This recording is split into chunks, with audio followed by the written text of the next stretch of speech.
घोर पानी हो उतर जाई, ई चेहरा रूप के रानी हो बिखर जाई।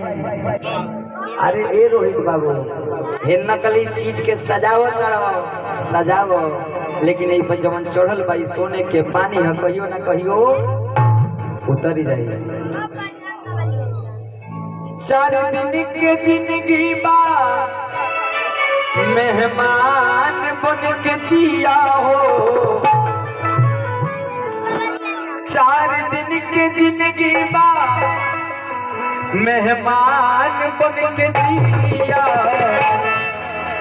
ए बाबू दुनिया में इंसान बन के जिया हो, ए बाबू दुनिया में इंसान बन के जिया हो।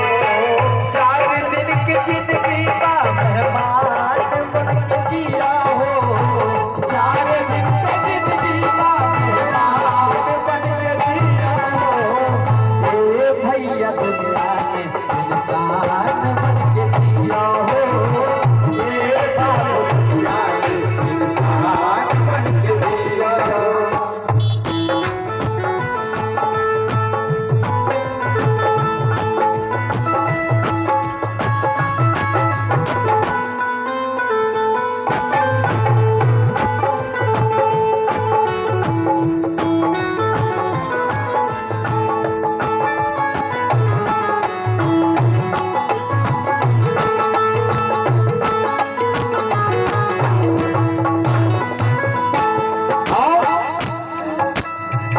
बचपन बीती बीती जाई जवानी, बचपन बीती बीती जाई जवानी। आई बुढ़ापा तो चली न मनमानी,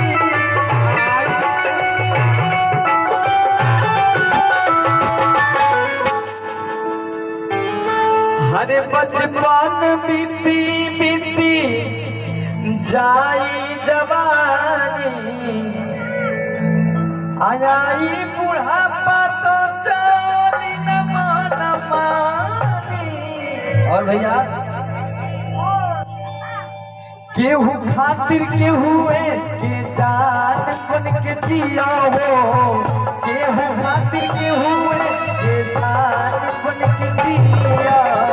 ए भैया दुनिया में जान बन के जिया हो, ए बाबा दुनिया में जान बन के जिया हो, ए बाबा दुनिया में जान बन के जिया।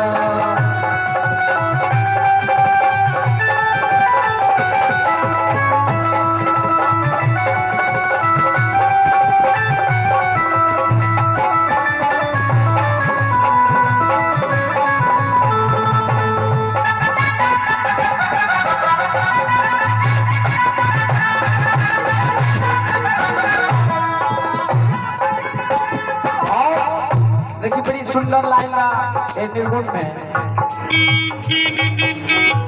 कर कुल के पेड़ तरना मिल को छाया, के पेड़ तरना मिल को छाया।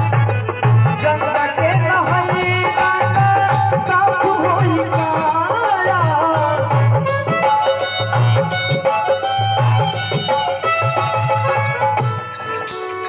बड़ी सुंदर लाइन कि तर कुल के पेड़ तरना मिल का छाया,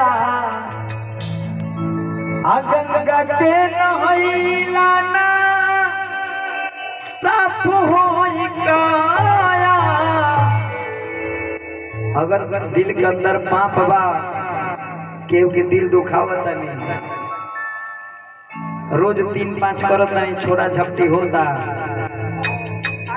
कितनो गंगा नहा ले जाए, जब वो अंदर काया साफ नहीं के तो गंगा नहिला से का होई। कि तर कुल के पेड़ तरना मिली का छाया, गंगा के नहिला ना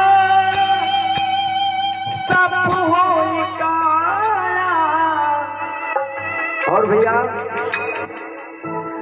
तू तुलसी कबीर रस खान बन के जिया हो, तुलसी कबीर रस खान बन के जिया हो, हे बाबू दुनिया में खान बन के जिया हो, हे भैया दुनिया में इंसान बन के जिया, 4 दिन के जिंदगी बादल खान बन के जिया हो, 4 दिन के जिंदगी बादल खान बन के जिया हो, हे बाबू दुनिया में इंसान बन के जिया हो, हे बाबू दुनिया में इंसान बन के जिया हो, हे बाबू दुनिया में इंसान बन के जिया हो, हे बाबू दुनिया में इंसान बन के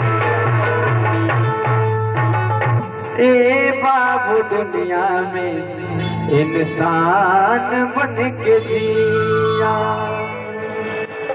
प्रेम से बोली सच्चे दरबार की।